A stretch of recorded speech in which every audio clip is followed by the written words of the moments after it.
Good evening. We want to call to order the Anchorage Equity Committee of the Assembly's meeting proper.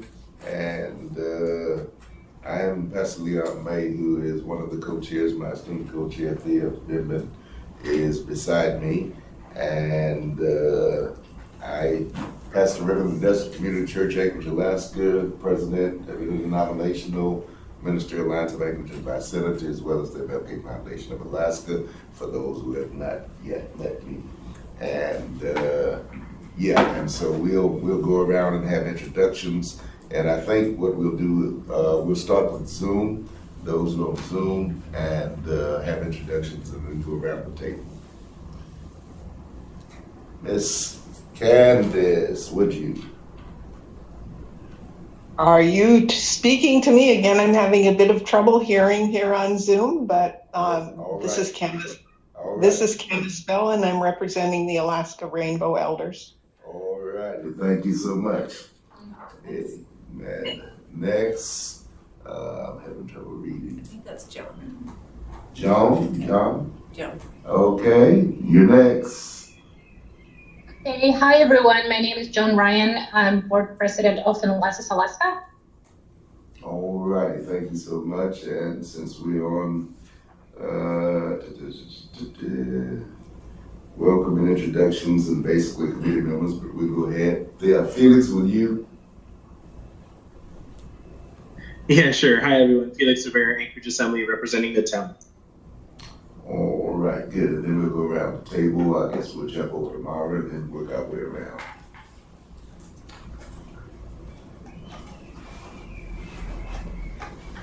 Mara Kimmel. I'm now with the ACLU of Alaska. Also, for purposes of tonight's discussion, I am on the board of directors of Welcoming America, which is part of the discussion tonight. Thanks. All right, thank you so much for Mara instead of my Mara. That's okay. I answer to anything. Yeah. My name is Asher Harley. Oh, I'm gonna make it go green. My name is Asher Harley. I'm new to the committee. I'm here representing the Jewish community of Temple Beth Shalom. All right, welcome. Stay. Karen Bronga, Anchorage Assembly. Hi everyone, I'm Thea Agnew-Bemben, and I'm one of the co-chairs of the committee. And Jasmine, I accidentally signed out of Zoom, so now you're the host. Okay, great. Hi everyone, I'm Taylor Donovan. I'm new to the committee and here with Cook Inlet Tribal Council.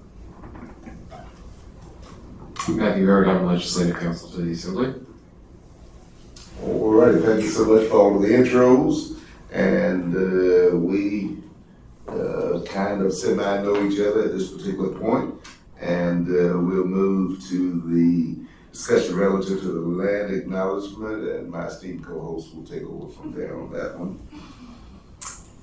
Thanks, Pastor Mayor. We talked about this at the last meeting, realizing that we've really had an oversight so far where we haven't been doing a land acknowledgement. And so I was going to start with one and wanted to ground us on remembering and knowing that here we are on the traditional homelands of the Dena'ina people who shepherd the land and the water and the resources, and also the people of this community for hundreds and maybe thousands of years, and are still doing that today. So I wanted to acknowledge both past, present, and future stewardship of our lands, and also open it for just a discussion, short discussion, to affirm that we do want to add a land and perhaps even a land and labor acknowledgement to the beginnings of our meetings. And then if so, I think it'd be nice if we could ask different members each time to do the acknowledgement. So any discussion on that one? Not here, go ahead. I would just agree with Thea's sentiment and support in a land acknowledgement. All right, not hearing anything else, any dissent, not hearing any. And so she recommended a land acknowledgement as well as a labor acknowledgement going forward during our meetings. And her recommendation was also asking us to volunteer to do it in a rotation I guess, for each meeting. And is that something the committee would be in favor of? I hear no dissent, and so silence gives consent. And so we move forward with that one and acknowledge that we'll do land and labor acknowledgement prior to or at the start of each of our meetings on a rotating basis. And Valen? Just want to add one. Yes. I found a really nice land and labor acknowledgement that I could share with the committee just as an example. And then that was all I was gonna say. And then you were heading to who's gonna do it for next meeting. So, yeah. All right, that was the next step. Who would volunteer to do the next meeting? I can do it. Okay, all right, so Harley, Asher Harley, yes, has volunteered to do it for our next meeting, and so thank you so much. And we'll move to unfinished business, ordinance AO 2023-65, RE vulnerable road user equity, and that particular ordinance is, do we have a pull-up for that, or is there someone to speak to that, or? I think Daniel Volland was gonna speak to that, but I'm not sure if the different assembly member is planning to do that. So I did not know I was speaking on that, but I have been working with Member Boland on that, as well as our Assembly Council, who probably is more versed on it, but I can give the short version, and Mr. Gates can jump in if there's something that the more critical stuff, the more. So the bike equity ordinance was put together to address the fact that overall bike laws are not often enforced here in Anchorage. There's a helmet law for 16 and under, I believe, and there's basically the California stop, which in the Idaho stop is what it's called in the ordinance. But it's safer to enter and exit an intersection quickly than to stop. And so part of the ordinance is that you could look both ways and roll on through. That kind of behavior will often get ticketed in cities like LA more frequently if you are a minority. And we looked at arrested mobility is one of the resources, but basically in some communities wearing a helmet and that rolling through an intersection and not having a bell on a bike is ununiformly enforced. And so we don't know that we really have a problem here in Anchorage, but maybe it's a preemptive strike. And I did put a records request in with Anchorage Police Department on May 10th, and it has not come through yet, but I sent a message to Chief Curl saying that, information like this is important when we're working on a project, and he said he would have me 5 years of data by tomorrow or Monday. So that will be good. And, it'd be nice to look at areas of town where these bike laws are more frequently enforced and see if we can see a pattern. Anyway, I think the other thing that the ordinance does is it sets the stage for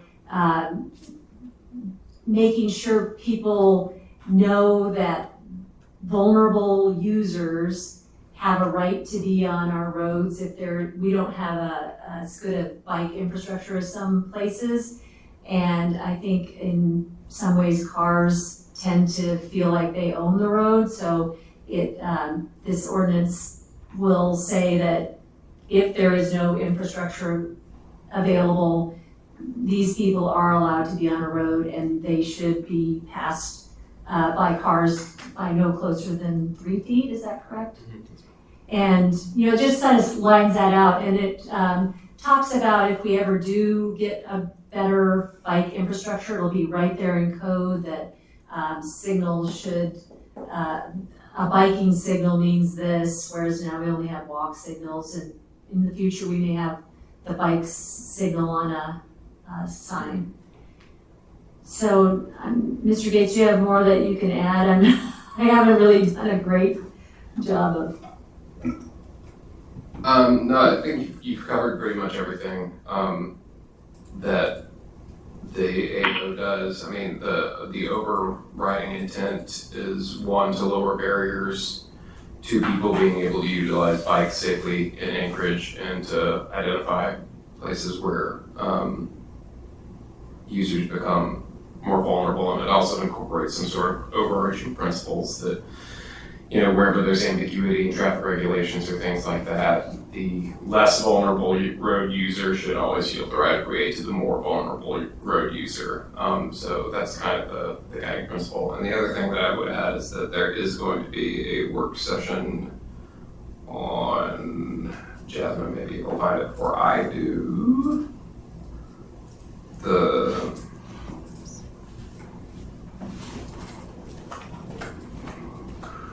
Looks like July 7th. July 7th, yeah, where we're going to discuss it, and there's a PowerPoint that's going to be briefed, so any interested parties will be able to get a real thorough rundown there and Member Bullitt will be able to present, so.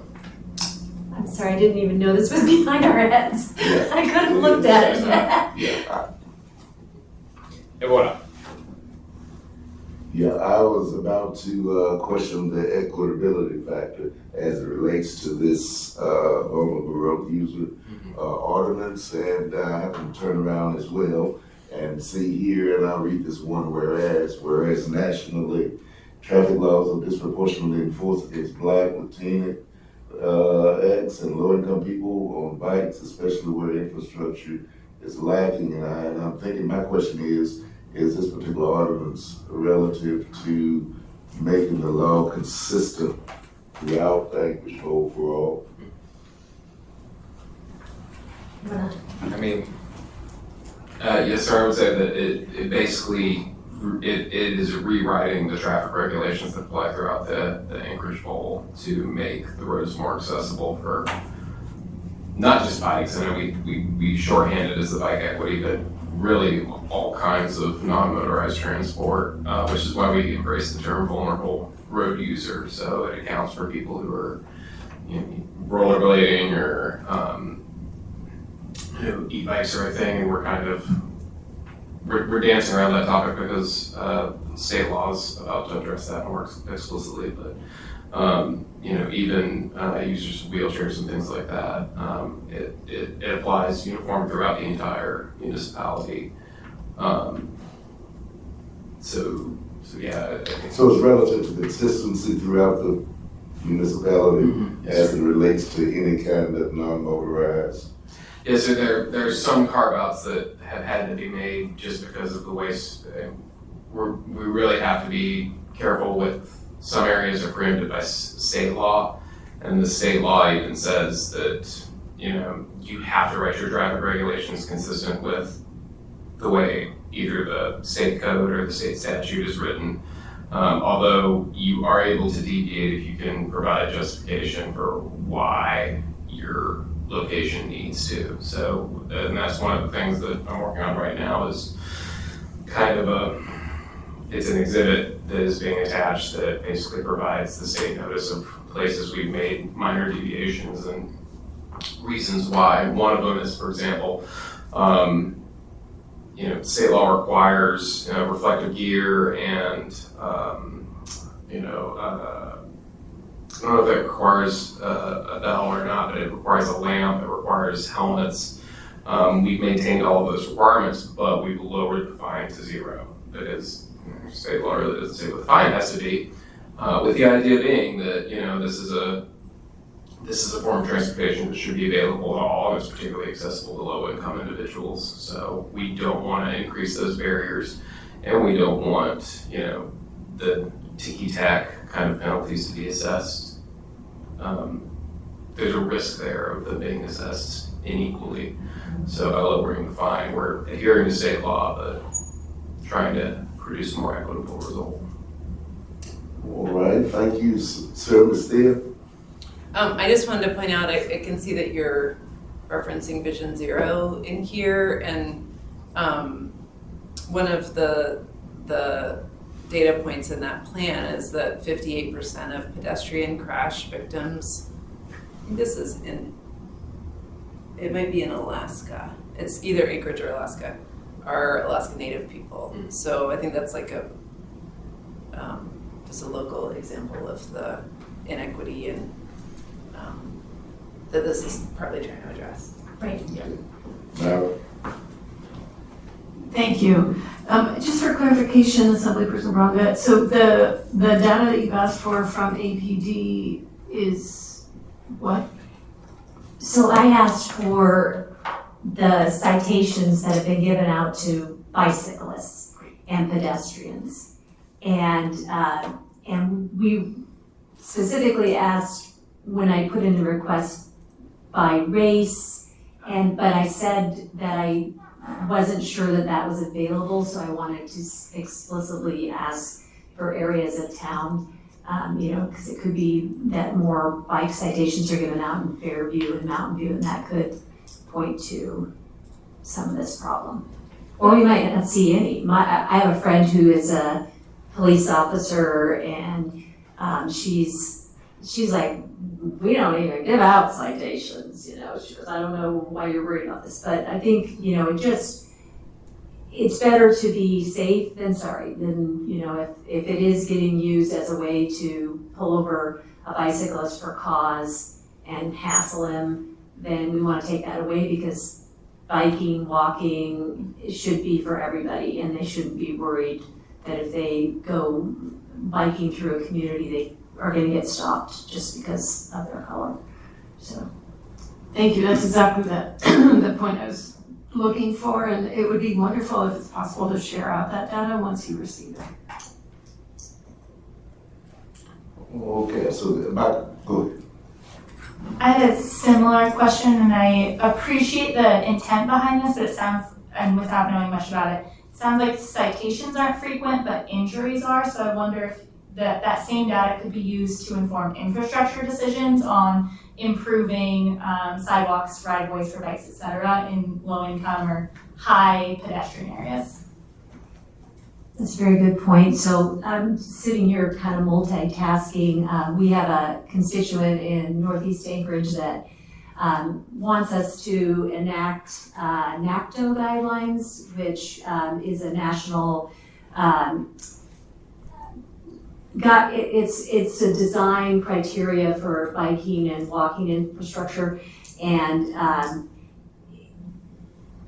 I think the further east you go, the bike infrastructure is less robust and less safe. I mean, I don't know that that's totally true, but I know the Chester Creek Trail is a lovely asset, but it stops short of getting us all the way east. So this NACTO guideline that I'm putting in would be asking the Assembly to endorse it so that AMATs, as they do their planning, will use their guidebook to help inform the decisions they make in biking infrastructure.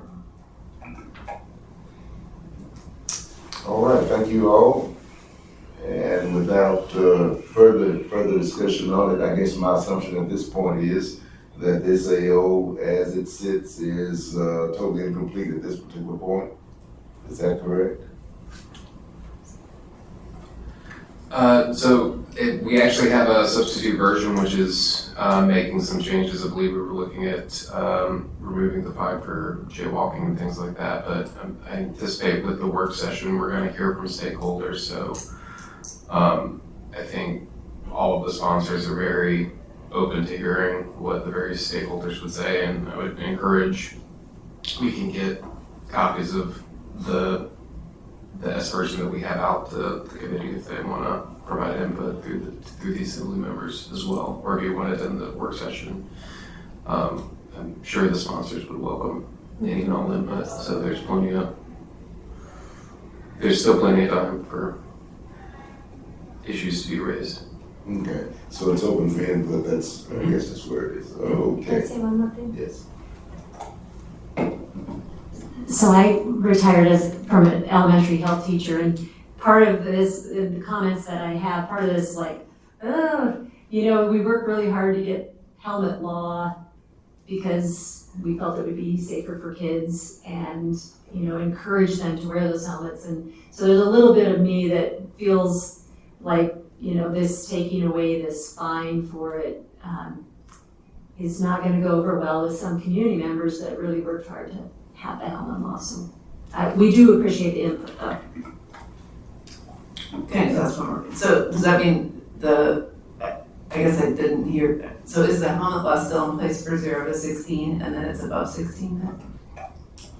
You can tell me if I'm wrong, but I think the helmet law goes away. That was one thing that, there were a couple things we couldn't take away because of the state interaction, but I think the helmet is going away. As far as parents can still encourage, as a health teacher, if I would be encouraging my students to wear a helmet, but I don't think that it's going to be a law now. But you're checking, right? Yeah, to the show, remember wrong, yes, that is correct. We did completely repeal the wearing of the bicycle helmet as part of this.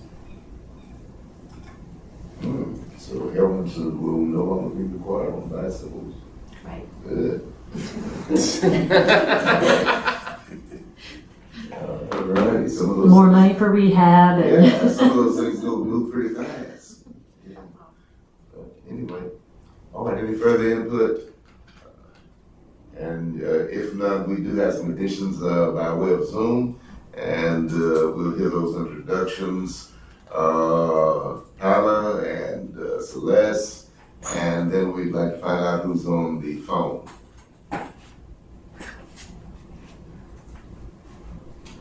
One of you want to say good evening to us, Pamela? Hello, everybody. It's Celeste here from the Alaska Black Caucus. I did have a hard time hearing, but I will plan on attending the work session where I'll get more information. I do understand, though, that there are issues as it relates to race surrounding this and why this is being introduced. So, again, I'll just attend the work session. Thanks. All right. Good evening. Glad to have you. Pamela? Good evening. This is Pamela Lynch-Jerusi. I am just a citizen in Anchorage, listening and learning and wanting to be part of the solution. Thank you. All right. Thank you. Now we have someone by way of telephone. Would you introduce yourself? Hi, this is Kathy Telefa. I'm also here to listen and to learn, and of course, I'm a member of the committee. All right. Good afternoon, Kathy. All righty. Thank you so much for those acknowledgments, and we'll move on to new business at this particular point. And do we have any new member nominations? Haven't heard of any thus far, but do we have any? All right. I would say congrats to those who came in on our last meeting, but relative to this meeting, not hearing anything. All right. Then we go to committee updates. Any updates from our members? Can we hear, Celeste, do you want to give a recap about Juneteenth and all the awesome stuff that happened? Juneteenth this year was fabulous. It was larger than life, almost, and well attended, every single event. And what I really appreciated about this year's Juneteenth celebration was that it was so inclusive. And that's what it's going to take. It's going to take all of us coming together to learn more about our history, because Juneteenth is American history. And I just really felt proud. So thank you for all of the support for those that were able to come. Appreciate you. and let's just keep it on. Thanks. Amen. Thank you, Celeste. Yeah. One of the awesome events was on Monday. The chamber teamed up with Alaska Black Caucus and had like an incredible Make It Monday in I think like the largest room in the Denina. So it was like giant. It was filled with people. It was so exciting and awesome. And the legislature gave Celeste a proclamation, which she was not expecting. It was really wonderful. And it just reminded me once again that our Chamber of Commerce is really like, it's in a new day. And I feel like maybe we should invite them to join this committee because I feel like they're really stepping out. They're doing a lot related to homelessness and behavioral health. And they were, I think, are really, I mean, Celeste can speak to their level of partnership on Juneteenth, but it was just wonderful to have that, just that it was just great. It was really great. So just a thought, we don't have to even talk about it now, but it's just something to think about. Can I just add too that chambers of commerce around the country are involved in the welcoming movement, and many of them actually precipitate it in the community, so that would be an added benefit. Thanks, great. And relative to the Juneteenth experience as myself, there were so many partners that participated, specifically in the park area that I was able to be a part of, specifically Saturday, filling that whole area, and just awesome. But my commentary at this particular point is relative to the historical aspect of it all, as Celeste alluded to and all of that. And since we're talking about equity, it pains me that our legislatures and in various states, even specifically here in Alaska, whatever, and many others on the ASD level and what have you, are taking monumental steps to preclude or disclude a lot of the historical teachings that would be beneficial to all in a diverse locale such as we live in. And so that kind of pains me. And so from an equity standpoint, and but overall, inroads are being made and we're grateful. All righty then. Any other updates? Committee members? Can I just say that, like, participating on Sunday and how what is it called? How faith-based communities showed up on Sunday was powerful at Juneteenth.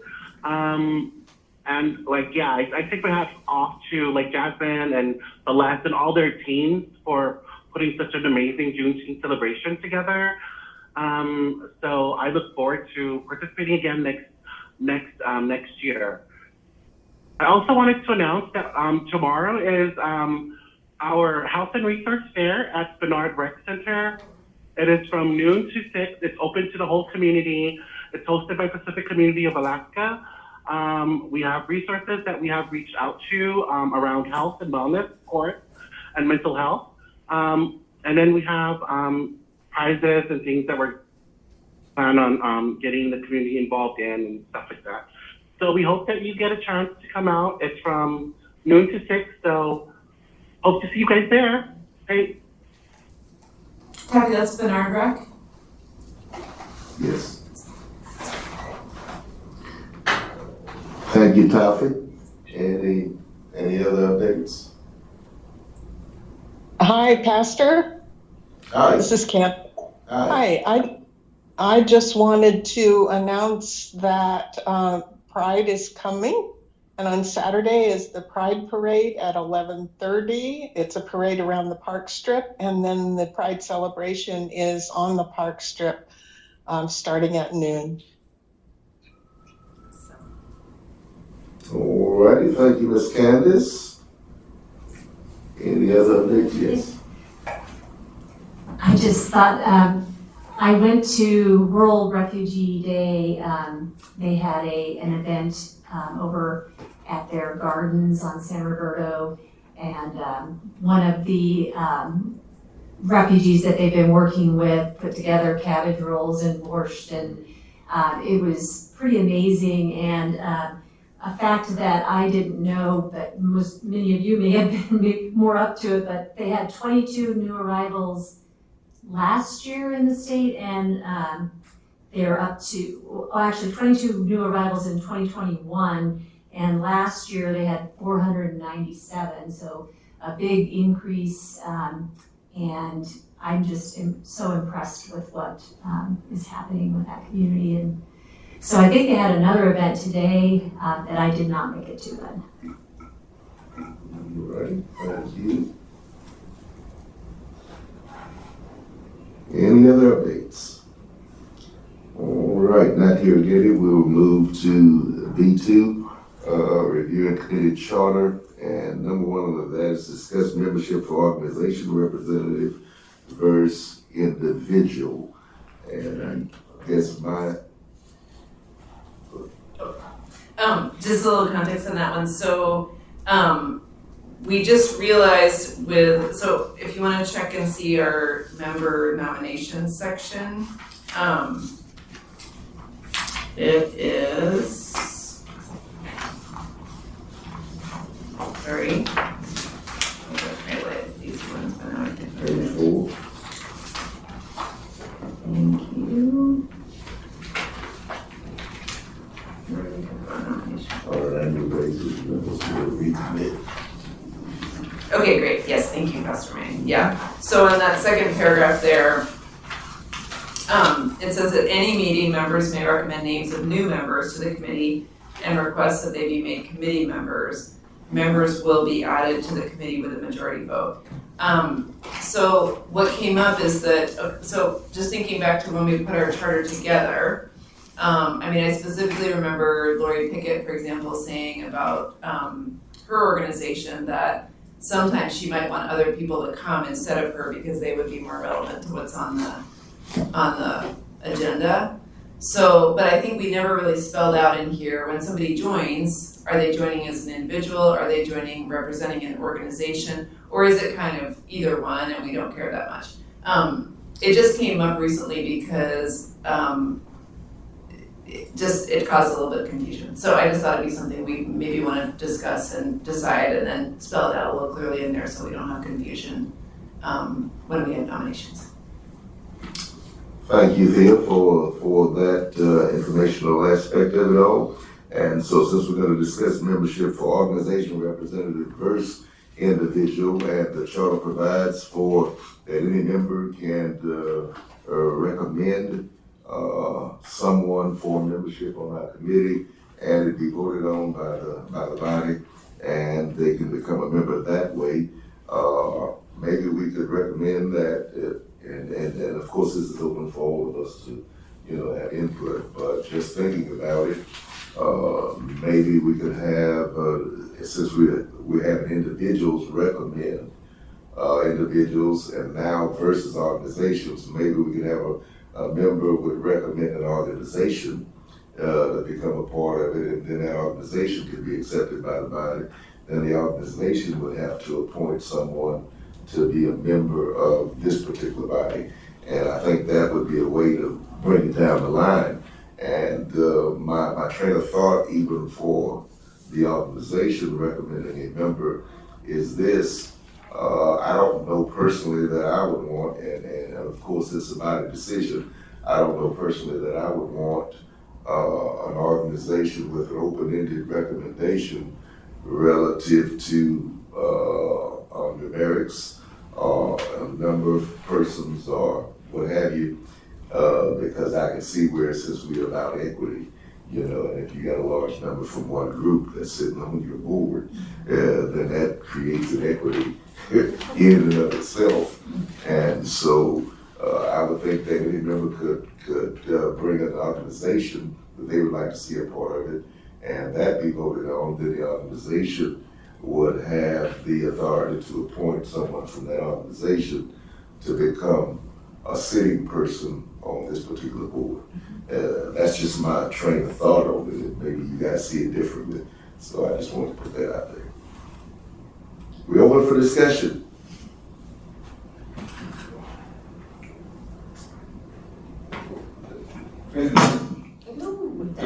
nothing that stops someone from attending the meeting. So if you had someone representing a group, but someone from the Go ahead. from someone else who knew more about bike safety or something from the congregation in Bechalon who wanted to attend, they can certainly be there to attend, and maybe that would. You don't necessarily need each person to be a member, to attend the meeting and welcome in. It keeps one person representing each, community or group.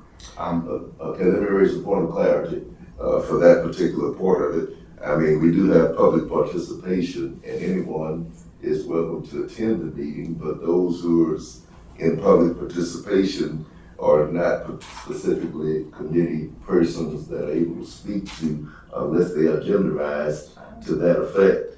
But anybody can attend, and at the end, we do have commentary from public participants, and they could say whatever they want to say about whatever they want to say. But we also, as a committee and committee members, we can set somebody on the agenda, much like we do from specific organizations to have commentary and what have you. But they can't just walk in the door and say, I'm going to be in a meeting and I don't have a word. Good point. Yeah. Okay. So I just kind of want to bring a little clarity. Yeah, thank you. Yeah. All right. Candace has her hand up. Candace. Yes, hello. I think the question that I had that brought this to my attention was, if I were to resign from this committee, would my organization, Alaska Rainbow Elders, have the right to nominate someone even though they have on this committee without me being there? So does the fact that I am here representing them allow them a place on the committee? And of course, if they did nominate someone, that someone would have to be approved. I think that was a question that was brought to mind. Also, in addition, when I come as a representative of a committee or a representative of a group rather than an individual, then the values that I express are going to be the values of that committee, which hopefully are the same as mine. But in an instance, they may or may not be, in which case I would be representing the values of the committee. So that's where I would like to have some clarification. And I see your hand for you. My thought on that, Ms. Candace, would be this, and that would be that in as much as you became a part of this committee by virtue of an organization, and if you were to remove yourself or the organization were to remove you, then that organization would no doubt have a right to appoint someone else to the seat that you now hold, since you're representing an organization. That would be my thinking on it. Feel. I think that's maybe why we have these two things in the same paragraph, although when I first read it, I was confused by it. But the way we talk about membership is, and we probably should specify while we're at it when we say on an annual basis what we mean. And I think we should say in August, because that's when we also select the co-chairs each year. But at that time, members would recommit to the committee.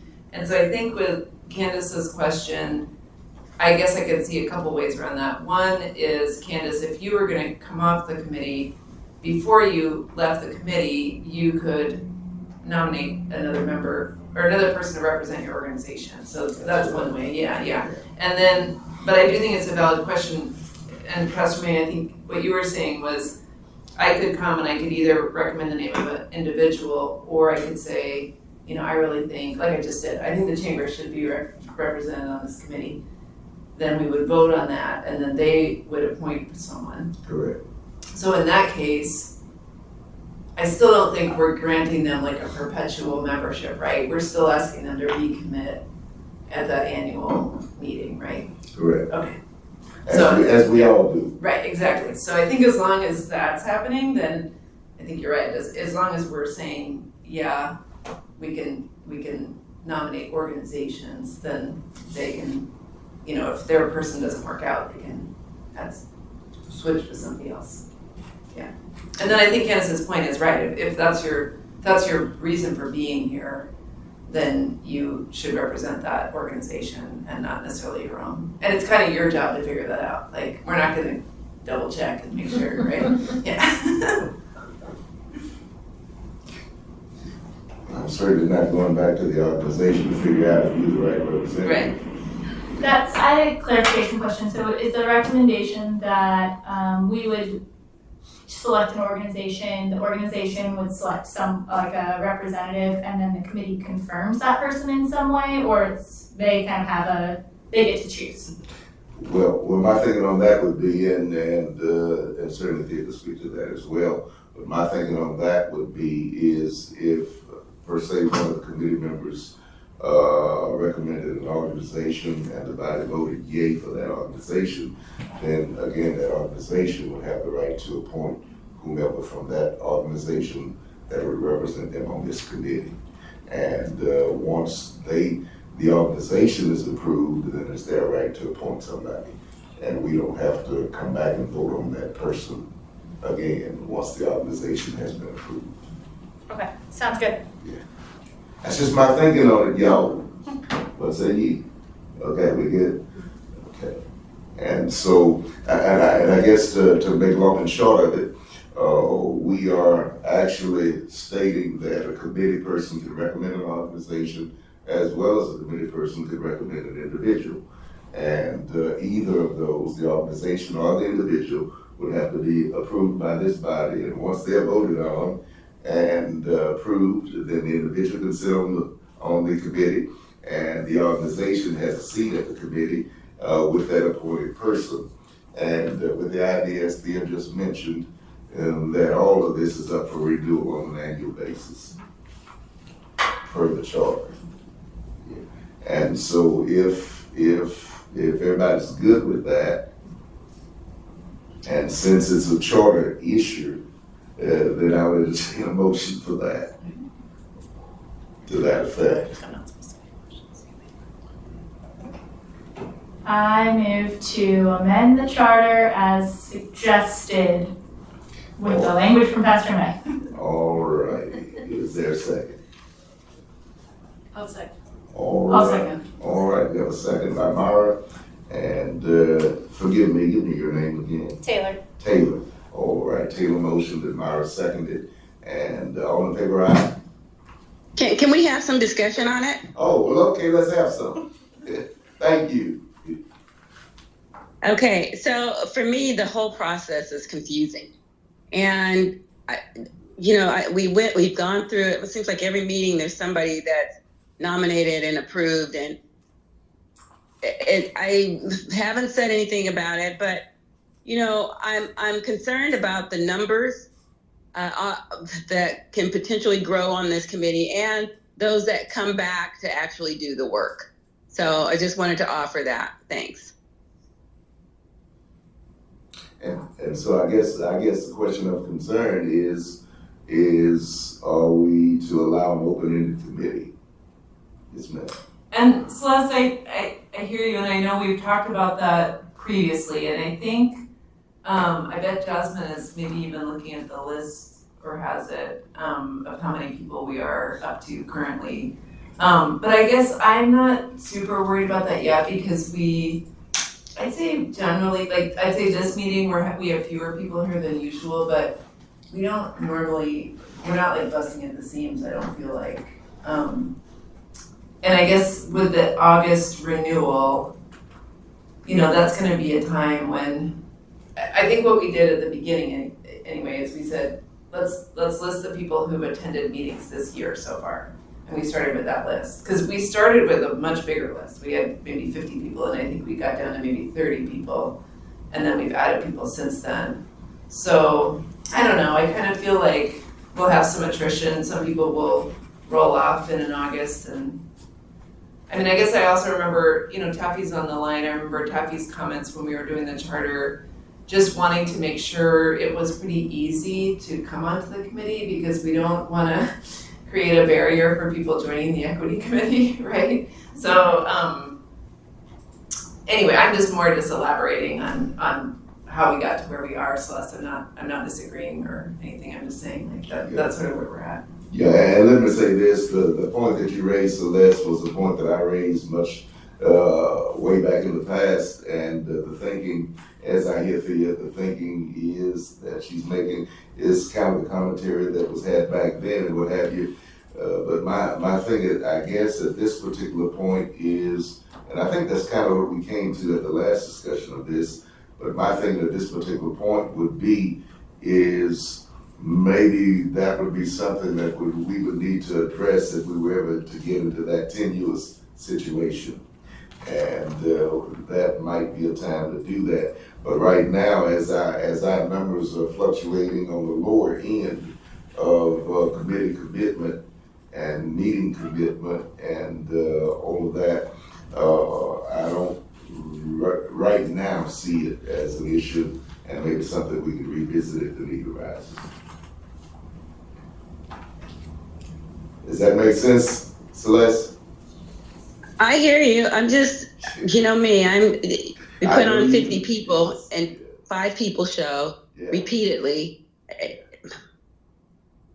Yeah, not good. And so the largesse of number does not seem to be an issue at this particular point. Yeah.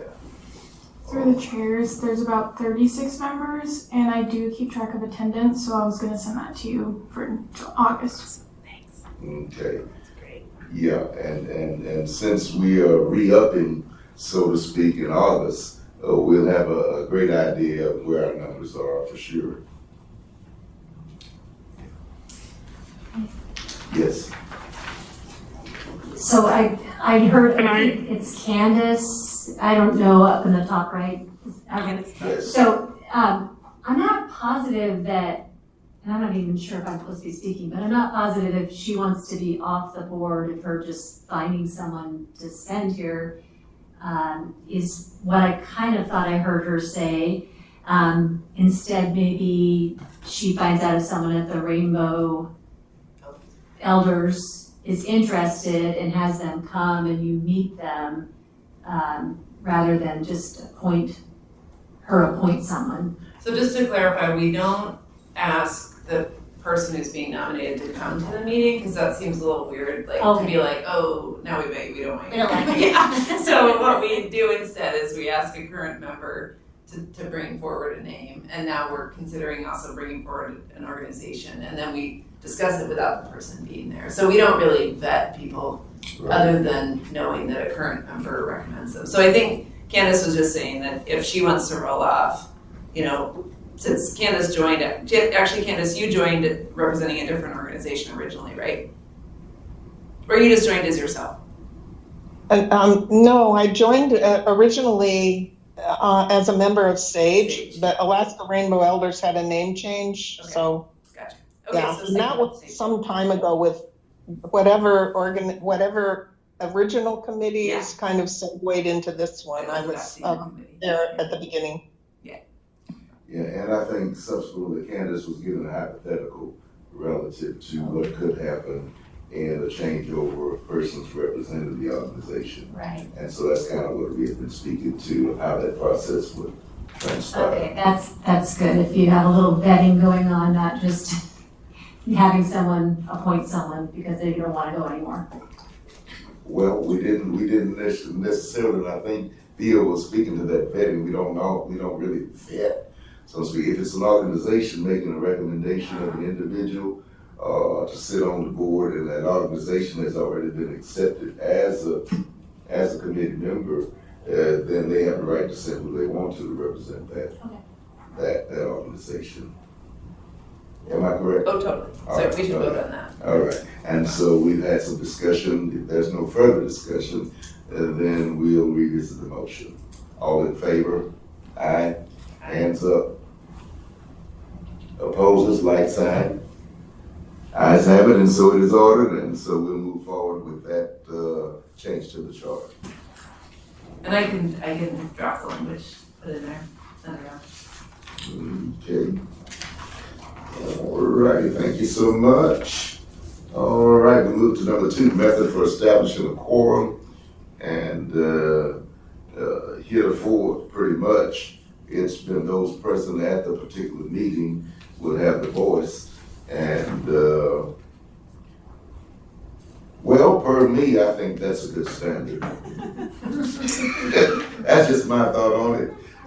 When you talk about quorum and you can't really ascertain how many you're gonna have per meeting and what have you, I think those persons that are part of the meeting get to, make that. We can have excused absences, but we have a whole lot of unexcused absences as well. And so those persons in attendance, in my mind, get to make the decisions. But go ahead. Felix, do you want to speak to this? Because you had brought this up a while back on just kind of when you were helping us make sure we were following the rules as we were getting started. Yeah, sure. So this issue regarding quorum is just all about how you establish quorum so that when you vote, it's clear that that vote meets your definition of quorum and that it is a valid vote. Not that this committee has necessarily voted all that often, but when it does, I do want to make sure that there is some validity to that vote, and typically quorum is the measure used to establish the validity, so that it's not just 2 or 3 people taking a vote. Okay. Maybe a good question just for us to consider, again, just trying to keep it simple because we don't really do excused and unexcused absences like Pastor May was saying, is kind of what does the group feel is kind of the minimum number of members that we would want to have making any particular decision. And then remembering that all of the things we're doing are advisory, so we're not, at least at this point, we're not like, we don't have resources to allocate or anything like that. So maybe that's the way to think about it. What's the minimum number we want to have present? As it relates to quorum, this is, and for many of you who may not be very familiar with our charter, as it relates to quorum, this is a new addition to the charter. This is not something that we had in our original charter as it relates to a quorum. And I understand validating a vote is in order relative to having votes. But if your charter states, we have a quorum issue now that's being placed into the charter. But if your charter states that votes are validated by folk who are present at the meeting, then that would suffice for trying to come up with a number that you can't never grasp. That's just my thinking on it. So, It looks like Celeste, She may not have lowered her hand. is your hand up or not up? I'm here. Oh no, I guess I didn't take it down, but Okay, all right. as usual, I have some things to say too. When we talk about the number of members and the need for a quorum, that all comes into account. So Celeste, do you think we do need a quorum? I think Pastor May is saying that we should go with, kind of who's present at the meeting, but do you think we need a minimum number or no? no comment. Yeah, I think, personally, to piggyback on what I was saying, just like when it comes to voting in a new member, and the charter says that those members present at the meeting get to vote that person in. And so I'm just piggybacking, so to speak, on that. When things come before we can't just kick the can down the road for votes because of folk who are not participating or that kind of thing. And so I think we ought to stick with, just like we have for accepting a new member, whenever we have votes, it's predicated upon those persons who are in the meeting. Just my thinking. If we're going to entertain the idea of a quorum, Mara. I would support that. I'm not sure though that we need a section on quorum if we look at the section on decision making. And so maybe we can just rely on that and maybe augment it with what Pastor May was just talking about in terms of identifying that the chairs will determine if there are sufficient numbers of people in the room to take action. Because it is in here sort of. that decision-making will be made by consensus with a majority as determined by the co-chairs. I think that gives you, as co-chairs, the flexibility. Yeah, and that's a great point to make, because basically our committee was predicated upon more consensus than actual vote. And we recognize that there are some things that just rise to the level of needing a vote. But I think you raised a great point, Myra, relative to the decision-making aspect. We make it by consensus whenever possible, with majority vote when it's not reached. And I think majority vote with those present in whatever the issue is speaks to our need relative to our numbers. That's just my thinking. It's good. No, that's great. Maybe to that effect, this is a possible motion if someone wants to make it, that we could add to the decision-making section. So right now it reads, decisions will be made by consensus wherever possible, with majority vote used when consensus is not reached in a reasonable amount of time as determined by the co-chairs. And then we can maybe just add a sentence that says something like, co-chairs will determine, if a sufficient number of members are present to make the decision. Mary? I would just offer a friendly amendment, which could be something like decisions will be made by consensus of those gathered in the, something that gets to your point, Pastor May, about those present. Thank you. I would also just offer that, somebody said this earlier, but we are advisory only. And as we seek to promote concepts of equity, it means maybe necessarily not sticking to rules of quorum and things like that that are, I think, sometimes exclusive. Yeah, and we were sort of supposed to be an off-the-cuff committee that was not really following all the standards and procedures and practices and protocols of normal committees. And we don't necessarily want to get coached or kicked out of that in totality. And so I would actually be in favor of making some adjustments to that decision-making byline as well. And that would speak to the need or non-need for placing the quorum section in our charter. Any disagreement, dissent? Let's say you good with that, Ms. Lee? Oh, yeah. All right. I can add some. Thank you, Ms. Myra. I think that would be a significant way of addressing that. All right. Hey, we good. Y'all good? I'm good. All right, moving right along. And this one here, which data do we want to request and monitor? Do we need a subcommittee to work on this? And I guess my question would be, having not been at the last meeting, what is this data question in reference to? Yeah. So one of the, in our charter, and we can change this, because again, some of this charter is coming from the vaccine committee, but I do think in our annual plan, we talked about, part of our purpose being to receive data on various. I'm trying to find the right spot. Basically, part of our job is to really embed equity into municipal plans and processes and to engage with the full assembly.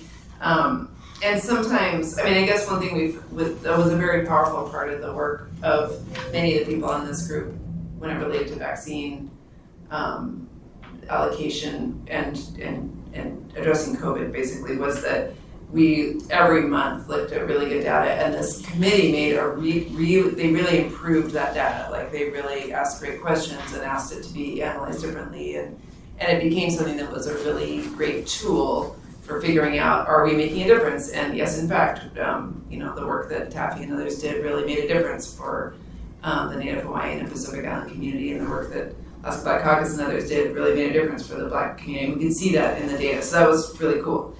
So one of the things that's in our charter on page 3 is that we will review relevant qualitative and quantitative data to inform our deliberations. And we left it really open what that could look like, but I do think like the health department, even though there's a lot of open positions there, they still do have health data, and there might be things that we want to request from them. Likewise, there's lots of other data sources. There's Healthy Alaskans 2030, which has a whole equity, like, I'm not sure exactly what they're calling it, but they have a whole piece of that plan that is looking at measures with a particular eye towards equity. So, you know, I just wanted to raise it to say, should we be requesting data and making that part of our practice?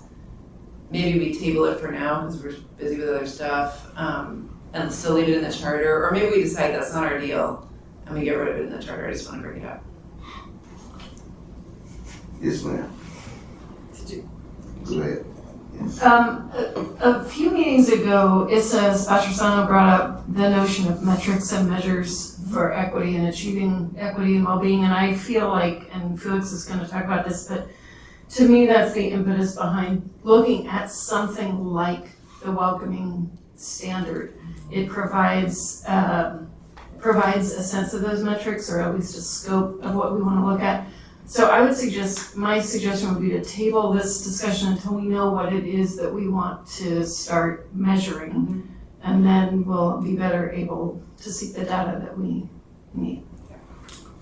Thank you, Myra. My input was going to be that we leave as is and leave it open-ended, because depending upon what we're dealing with and what comes before this committee, then those persons that are making presentations would probably have a need to bring data forth, much like you get in that 5,000, whatever it is, report that you get in that data on the bicycles and what have you. But I think anything that comes before us, that would be a predetermining factor relative to whether data is necessary in the presentation, and we could just leave it as is and review data as it comes before us. That would be my thought on it. And that we don't have to change it or make something new, just review whatever data that comes before us in our decision-making process. And Pastor May? Yes.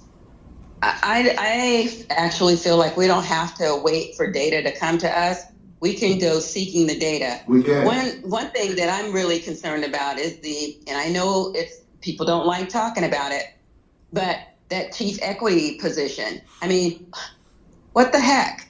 Yeah. There should be a lot of data that we're getting from that arena, as well as what is the status of the Anchorage Equal Rights Commission, the fact that they have one person or something. I mean, they can't do the job if they don't have the resources. So those are the kind of things I'm interested in that will benefit more of our communities if we were looking into that and into those areas. So thanks. Thank you, Celeste. And I think my thought processes were inclusive of that kind of thing relative to if it's something this committee wanted to embark upon, and certainly we have the right to request data relative to whatever it is we deem a situation or circumstance or an entity or municipality or what have you that might be operating on an inequitable front, then certainly we have the right to request some data to provide us with information to make correction and recommend correction and what have you. And so you're on point there. Yeah. Anyone else? So I think we're good with that one. Are we? Totally. All right, thank you much. All right. In August, number 4, we need to recommit to membership, and I think we talked about that, and identify co-chairs for the coming year. And should we also check in on our annual plan at that meeting? I know we were supposed to have another workshop in June or whatever, and we didn't get to that. And Pastor May, can you hear me? Taffy? Yes. Hello, can you hear me? Go ahead. Okay, so this is Taffy. So when we talked about, I know that we just talked about data, I was not able to unmute, but I wanted to bring up, I think I agree with not to hold back and wait for data to come to us, but I also feel like it would be a good space for this committee to create what is expected at the municipality level when it comes to collecting data across like departments and across, you know, I think there needs to be like the standard of what data should look like, and how, you know, how they should roll it out in whatever department, whatever organization is collecting data, especially when it's community data. So if we have recommendations, I think it would be good to have like probably a resolution that the assembly can approve and recommend. Thank you, Taffy. And I do think, I see Anthony, and I do think that relative to policy and procedure, budgeting, and all of those things that the Assembly is all about, I think this committee, be it by virtue of who we are, has a right and has an inroads to request whatever data we might need that might inform our position relative to equity. And so, yeah. Taffy, I just was finding on our annual plan, it's under D, where we said make community data gathering and needs assessments equitable and representative. And I think what you're sharing right now is a really great way to get started with that. And I know that you already were doing some work on this previously, especially related to how we group together Native Hawaiian, Pacific Islander, and Asian American data into one, and that needs to be disaggregated. That's just an example, but I think I'd like us to consider maybe having a small working group that's interested in this. It doesn't have to be now, but come together, because I think what you're saying is like, what are sort of some data standards or guidelines that we would like to put forward to the health department and to other municipal entities about how they show data. And also I'd like to just share, Taffy, if you remember my coworker Megan, who like supported the vaccine committee, she's right now doing her PhD, so she doesn't work with me anymore, but she's gonna be home over the summer, and this is like exactly what she would love to do, and she's like a data genius. So if we wanted to get a small group together, I bet I could rope Megan into helping, just to volunteer. Yeah, sounds good. My thinking on that though would be when you talk about setting standards for receiving, developing, and all of that kind of thing, the standard probably would change from need to need as it relates to assessment, from group to group. And so one size doesn't fit all, so to speak. And so when you start setting those, and then you have to revisit those again, and you have to revisit every time you change focus. And so I'm thinking that we're in good shape as far as reaching out for whatever we need relative to all of that. But I do support the idea of getting the group together to talk about it and see where it needs to go. And Pastor May, be sure to add to the list the affirmative action plan that has been, who knows where, because a lot of that information we're talking about right now will come from that plan. Thank you. And just, yes, yeah, I would be willing to be a part of anything that a group or a work group for like developing what those standards look like. Because I know that there are federal standards that I feel Anchorage's municipality is like 100% behind.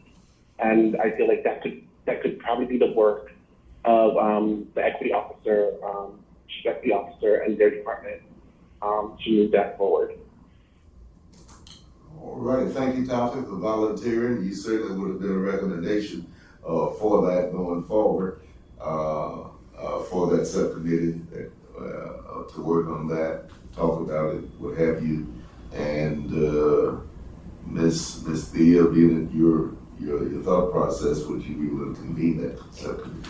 All right. Anyone else willing to work with that committee, that subcommittee? Yeah, I'll go ahead and do that, Mr. Taylor. All right, and in case you guys didn't hear me, online or whatever, we're looking for volunteers for that subcommittee. And we have 3 persons so far. Ms. Thea would lead it, so I think 3 is a good number, and we'll move forward with that. Did you have any other? Through chairs, you can't do more than 3. Oh, okay. Yeah, that's right. The number 3. Yeah. Because of the public open meetings. Yeah, the number 3. Okay. All right. I'd forgotten that pertained to subcommittees as well. Yeah, thank you. All righty, then we have that committee to work on that. So again, going back forward, in August, we need to recommit the membership and identify co-chairs for the coming year. And should we also check in at that particular time on our annual plan at that particular meeting, which means providing space at that meeting to deal with annual plan versus having another full workshop at this particular point. And so I'm thinking that's the impetus for this. And so all of those in favor setting some time aside in our August meeting to deal with that when we're re-upping and dealing with membership and that kind of thing. Is there any dissent? All right, hearing none, consensually, we'll do that in August. All righty. Assembly updates. All right. Assembly updates. We'll begin with you, Mr. Felix. I'm actually not going to give an update to try to get us to one of our presentations. Thanks. All right. Any other assembly updates? All right. Not hearing any. All right. We'll move forward. Okay. Community or data presentation and discussion. All right. Discuss certified welcoming and welcoming standard. And I guess we'll put that in your hands, Mr. Felix. Wonderful. I'm going to go ahead and share my screen so the folks on Zoom can also see the presentation. Okay. We just pull up. All right. So this is going to be a 2-part presentation, and I'm going to try to do my best to get this done very quickly. So first part of the presentation is put forward by Welcoming America. Second part of the presentation is put forward by myself. First, I'm wondering, Mara, can you give like a 30-second explanation of what Welcoming America is for folks who don't know?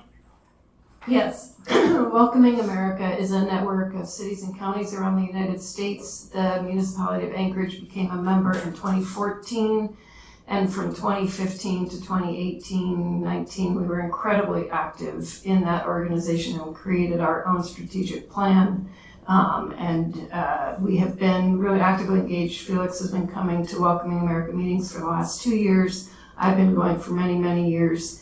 It's a great organization that's now international in scope, working to build more integrated communities and to make sure that everybody who lives in a community feels welcome and feels that they have the opportunities to meaningfully participate in all aspects of our community.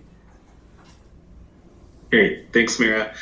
All right, so then, again, these are not my slides. These are slides put forward by Welcoming America, and I'm just going to read their talking points. So Welcoming America created the Welcoming Standard and the Certified Welcoming Program to support all places from small towns and rural communities to large cities in building more inclusive communities and harnessing the wealth and vibrancy that comes when diverse individuals can fully participate and invest in their hometowns.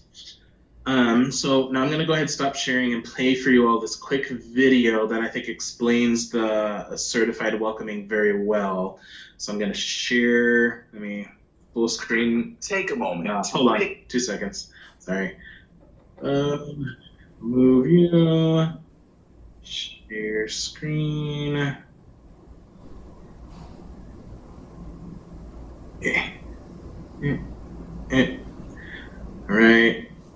Full screen and go.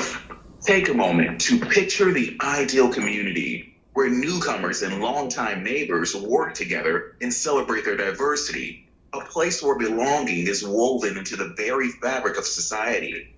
Americans from large cities to small towns are united in the belief that inclusive communities don't have to remain just an ideal, but can be constructed into reality. A reality of a more welcoming America. We believe many have the desire to embark on transforming their communities, but may not know where to start.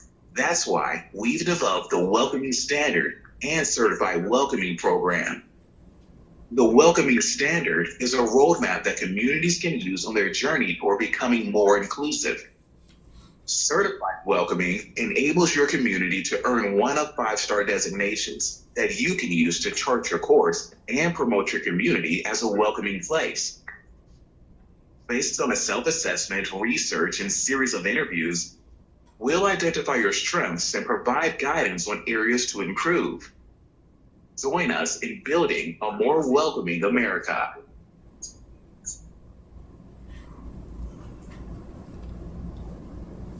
All right, great. I love that video. All right, so then let me put the presentation back on. Bam, bam, and okay.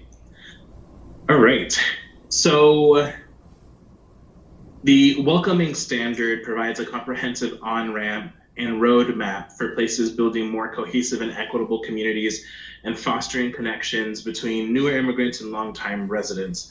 It also sets benchmarks that community organizations, residents, and others can use to hold welcoming places accountable and inspire continued innovation. Essentially, it provides some common language and understanding of what it means to be a welcoming community. And the standard has 7 framework areas, each with specific criteria.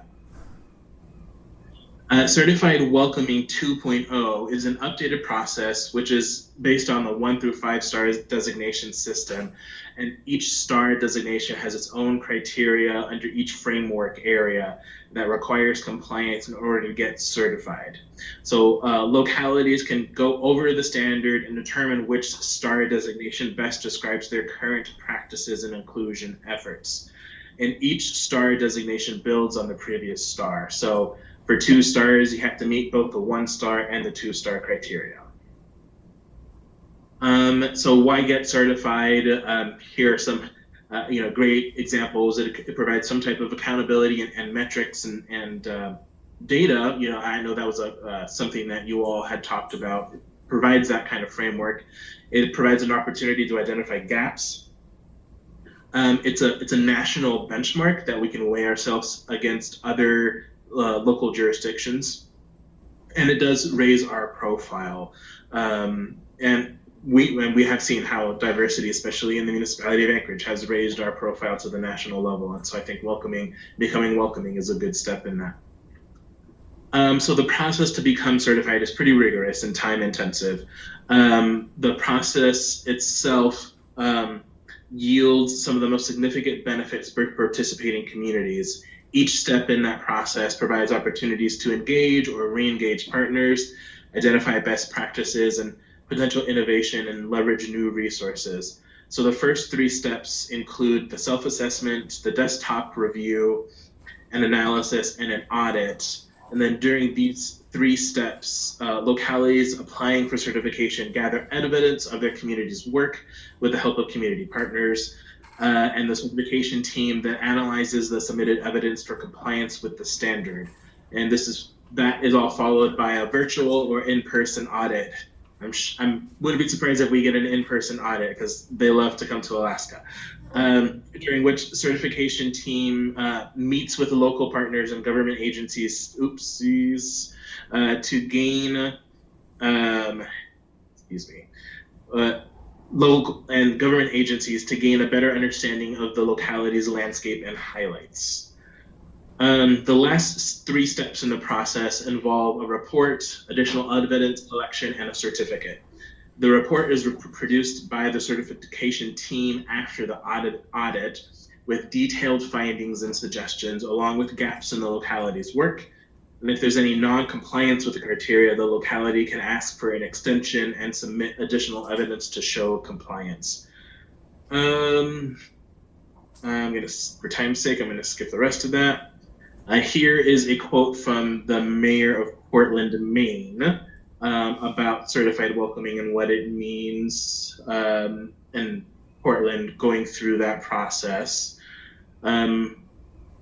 She notes that, and this is going to be funny for later, but she notes that becoming certified welcome isn't simply a checkbox. It's a way to acknowledge and uplift current work while continuing to improve and innovate inclusion efforts. And I appreciate that. This is another from Dayton, Ohio, and they talked about reminding stakeholders that they are partners in all of the inclusion efforts and that their work is crucial to a locality certification. And you're going to see that big time with some of the things I'm going to present about the municipality of Anchorage. We are so reliant on our partner organizations. So certified, these are some of the certified welcoming cities and those in progress. And I think actually some of them have moved out of in progress to actually being certified welcoming recently. But this just gives you a framework for who we'd be working with, comparing ourselves to in this work. So this is the website that you can visit, certifiedwelcoming.org. With that, that's the end of the first part of the presentation. I'll open it up to Mayor if you want to add anything, and then I'll move on to the second part. No, Felix, you did great. Thank you. All right, thanks. All right, so then second part. So this is my estimation of where the municipality stands with 1-star certified. And I want to just note that this is a superficial assessment. So this is not some type of deep dive that included a robust interview process and really considering if we actually truly meet the various criteria. So this is, again, a superficial self-assessment, and you'll see at the end where I really suggest if this is something that we want to do, the committee form a working group to do a deep dive as is intentioned in the process to become certified. So I'm going to go walk through these very quickly. So first is civic engagement. So programs that support immigrants in obtaining U.S. citizenship. The Alaska Literacy Project does a great job in providing programs to do this kind of work. Connected, and I'm doing this all based off of 1-star, and in part because we don't even meet all of the qualifications for 1-star. There's in particular one that I know we don't meet, and perhaps others that we don't meet fully. Local government leadership does not make public statements discouraging immigration or immigrant inclusion. Current local government leadership, emphasis on current, I have not seen any of those kinds of public statements being made. I don't think you have to go too far back, though, to probably see some of those, just as a caveat. But the current leadership isn't making any of those kinds of statements. There is ongoing public communication from local government leadership about its commitment to welcoming immigrants. So the Assembly does pass a variety of resolutions. I didn't think about including it on here, but we actually did pass a resolution honoring and celebrating World Refugee Day. And then, of course, we have the Welcoming Week resolution.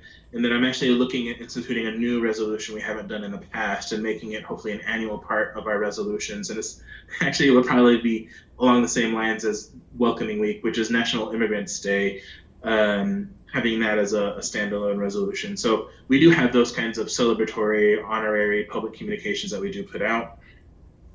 Local government leadership does not make public statements directly attacking individuals or groups on the basis of their immigration status, national origin, and you can read that list.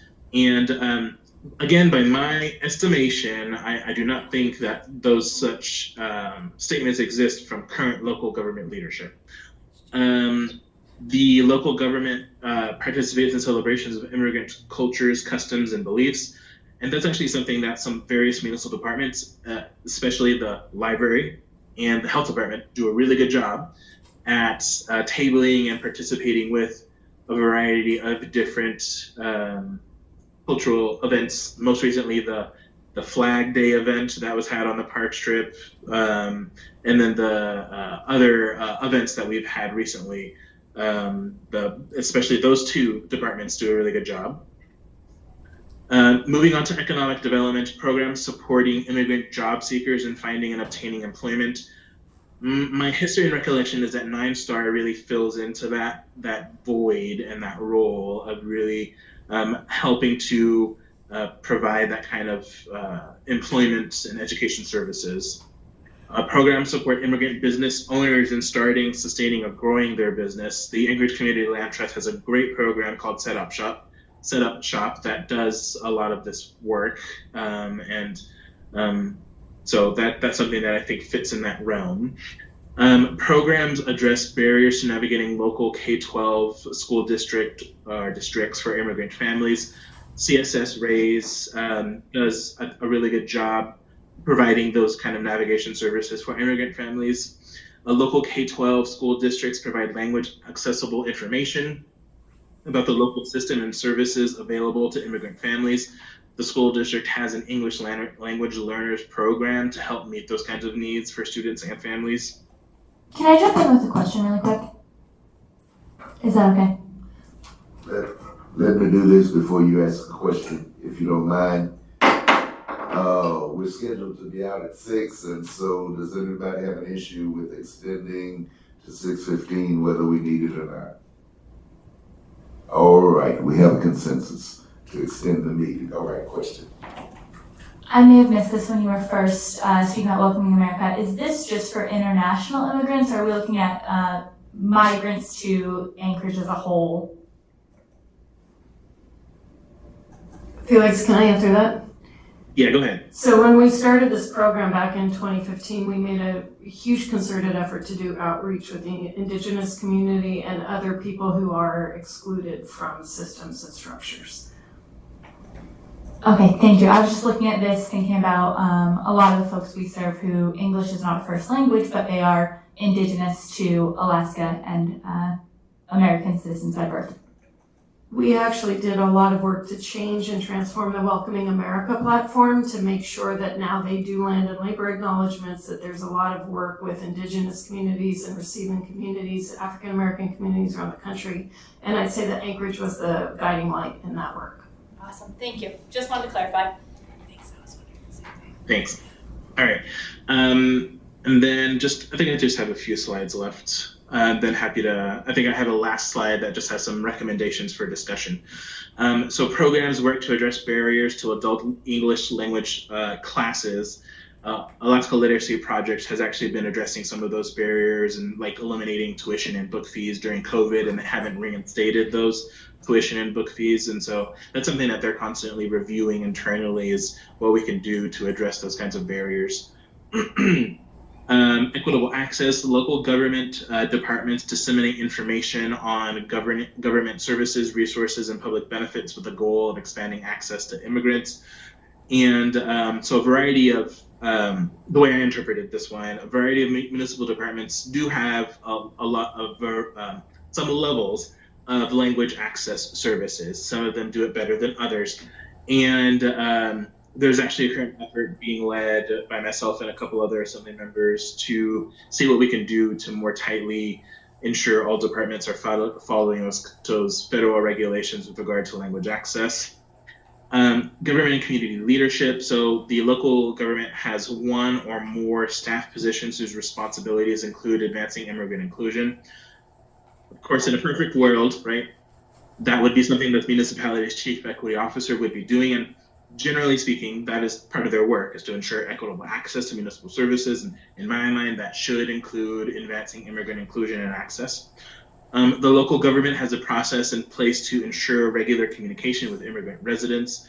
I had a little bit of more conversation with the certified welcoming folks on this, and from my understanding with my conversation with the certified welcoming folks, this was just about how are we putting out information into the community. And so on this slide, you'll see I've listed a variety of different ways that we do put out information into the community, do try to make sure that community organizations have access to our information. So you can, this is something that I think we do try to get information and communication out regularly with our residents. Public libraries implement an immigrant inclusion strategy. So there is a plank in the library strategic plan speaking to inclusion and equity as critical parts of that work. And in addition, the Mountain View branch actually does quite a lot of work with CSS Raise whenever they bring in folks through their program. Okay, last one before we get to the suggested next steps. Safe communities. So local law enforcement agencies have programs in place to build trust and mutual understanding with immigrant communities and immigrant serving organizations. So initially, when I had a conversation with Chief Curl, I thought that this was something that was being done, but then did talk with Issa from Raise, and it looks like this actually hasn't been done in a little bit. So there used to be that kind of outreach program between APD and Raise that I think was important to building that kind of trust. So my suggestion is that this program should be reinstated. And then last, local law enforcement agencies do not have policies in place where the primary purpose is to detain or deport immigrants. And my understanding is that no such policies exist. All right, so last suggested next steps. So I have two of them here. First is to form if this is of interest, of course, to this committee, is to form a subcommittee to do a deeper dive version of a self-assessment, in which case you might find that some of what I presented may not actually be 100%, and that we actually have a little bit more work to do in some of these areas, and that's totally fine. But I think that would be the next step, right, is to do that deeper dive. And then second suggestion, again, if this committee is interested in doing this work, is to author a resolution to send to the Assembly to say, we support going through the process to become a certified welcoming city. And that this committee is going to be the one spearheading that effort. So that is my presentation, and I'm happy to stop sharing and see what y'all think. All right, would you leave those last two up for us? Oh, sure.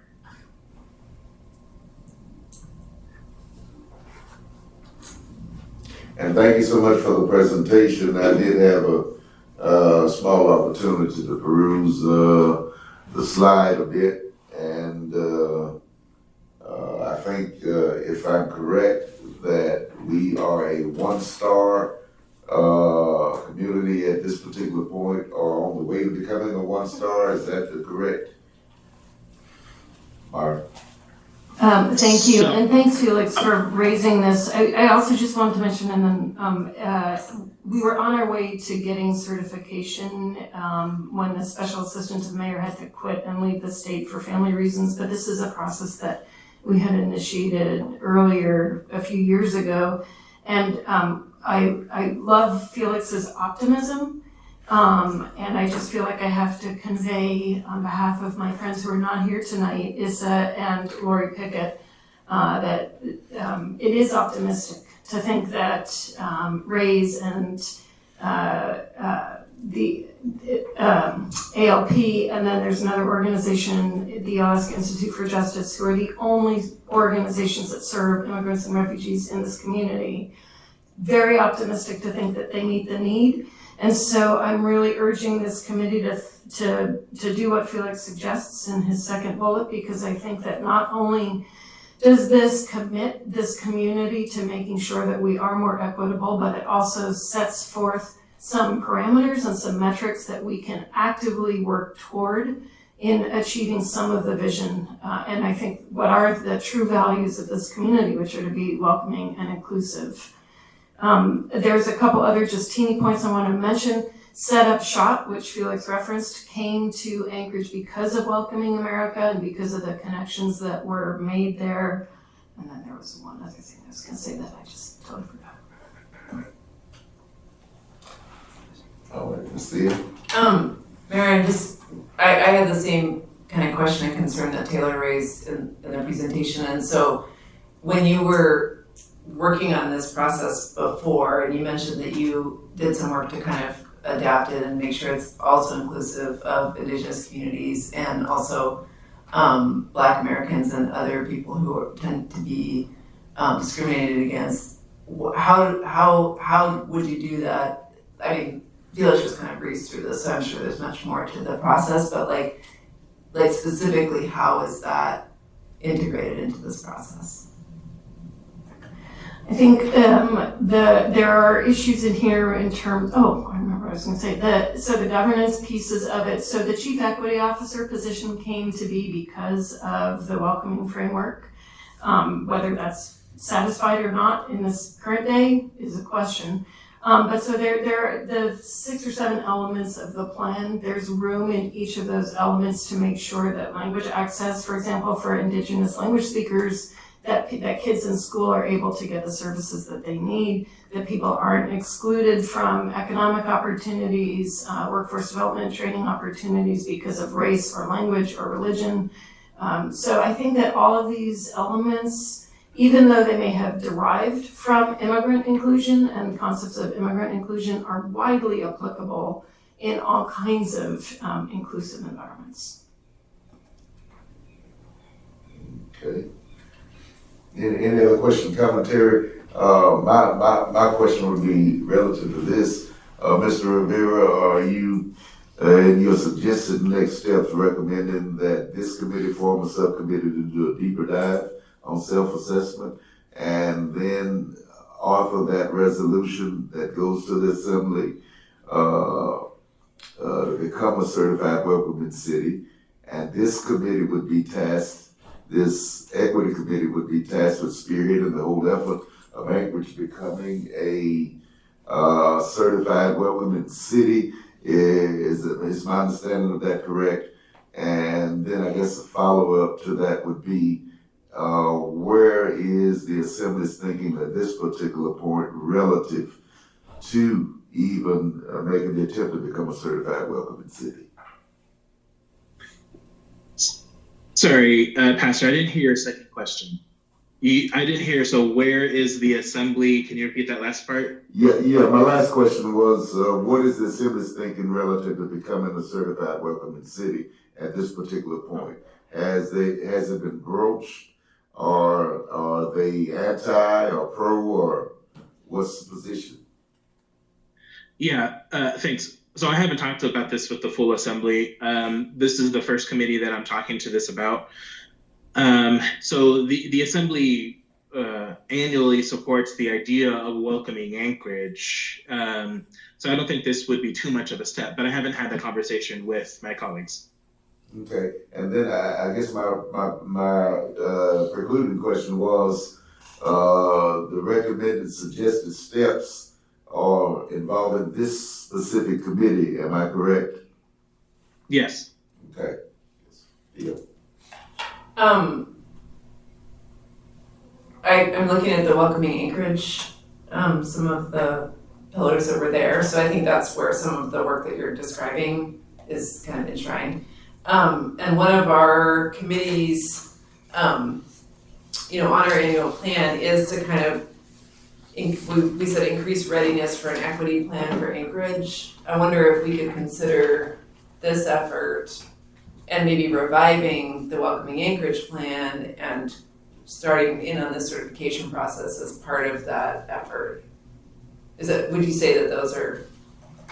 I think there's no point in reinventing wheels, and when there are resources out there like this that we can definitely modify how we need to modify to meet the needs of our community, but we have this as a great resource. Yeah, I support this. Yeah, kind of an all-in-one. Yeah. Okay. Ms. Thea said she supports this, and so I guess what Mr. Rivera is trying to get is support of the committee for this work going forward. even to the point of forming a subcommittee to do a deeper dive and then to author the resolution, so to speak, that would go to the assembly. So I guess my question at this point is the committee in favor of doing such? Yes.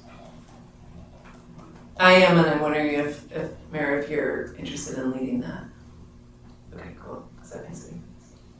Alrighty.